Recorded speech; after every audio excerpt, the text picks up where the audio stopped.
seorang dokter wanita yang masih muda dan cantik. Dirinya berasal dari keluarga yang terkenal akan keramahannya.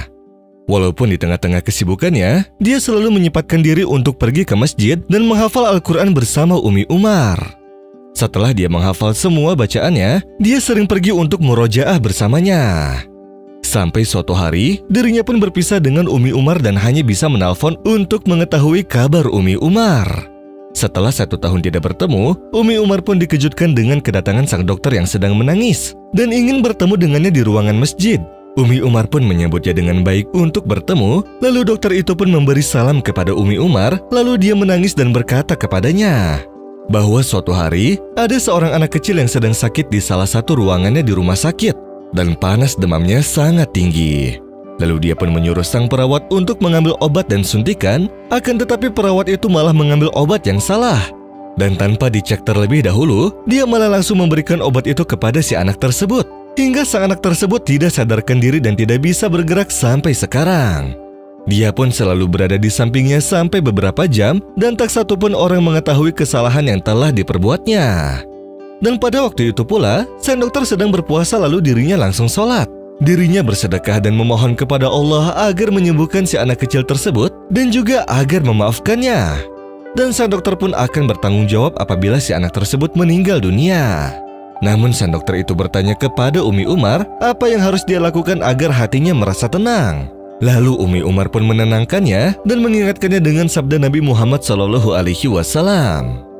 Sesungguhnya Allah mengampuni kesalahan dari umatnya akibat kekeliruan dan lupa serta keterpaksaan. Lalu dia menyarankan sang dokter agar sering membaca Al-Quran, berpuasa, bangun malam untuk sholat, berdoa, dan bersedekah serta yakinlah kepada Allah bahwa Allah akan mengangkat keresahan ini. Sehingga si dokter wanita itu pun menjalankan wasiat dari Umi Umar. Dan setelah 2 hari kemudian, dirinya pergi ke rumah sakit untuk menengok anak kecil tersebut. Lalu sang dokter melihatnya dalam keadaan yang sangat sehat dan tertawa bersama kedua orang tuanya. وَإِذَا سَأَلَكَ عِبَادِي عَنِّي فَإِنِّي قَرِيبٌ أُجِيبُ دَعْوَةَ الدَّاعِ إِذَا دَعَانِ فَلْيَسْتَجِيبُوا لِي وَلْيُؤْمِنُوا بِي لَعَلَّهُمْ يَرْشُدُونَ. Sang dokter wanita itu pun merasa sangat senang tiada tara. Kemudian dia langsung memeluk erat sang anak tersebut. Lalu dia membawanya serta menyelimutinya di ruangan. Dan setelah dia tenang, ibu dari si anak kecil itu pun membawakan sebuah bunga kepadanya. Sang ibu berkata bahwa ia tidak dapat membalas jasa sang dokter. Dia tidak akan melupakan perhatian sang dokter kepada anaknya yang telah menemaninya hingga menjelang pagi tanpa kehadirannya, dan semoga Allah menjadikan semua ini sebagai timbangan kebaikannya. Kemudian ayah dari si anak kecil itu juga berkata bahwa kebanyakan dokter di sini berkata bahwa sang anak akan lama sadarnya, bahkan terancam akan kehilangan nyawanya. Namun setelah beberapa jam kemudian anakku tersadar dan beberapa dokter menganggap bahwa itu sebuah keajaiban yang besar. Mereka memberitahu kami bahwa doa sang dokterlah yang mungkin menjadi sebab kembali sadarnya sang anak.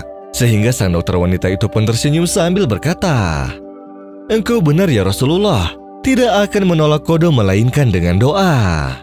Semenjak hari itu, ibu dari si anak kecil itu dan sang dokter pun menjadi sahabat. Hingga sang dokter wanita itu pun dilamar oleh paman dari si anak kecil tersebut, yang mana ia berprofesi sebagai insinyur yang sangat baik dan sedang mencari wanita baik seperti sang dokter wanita ini.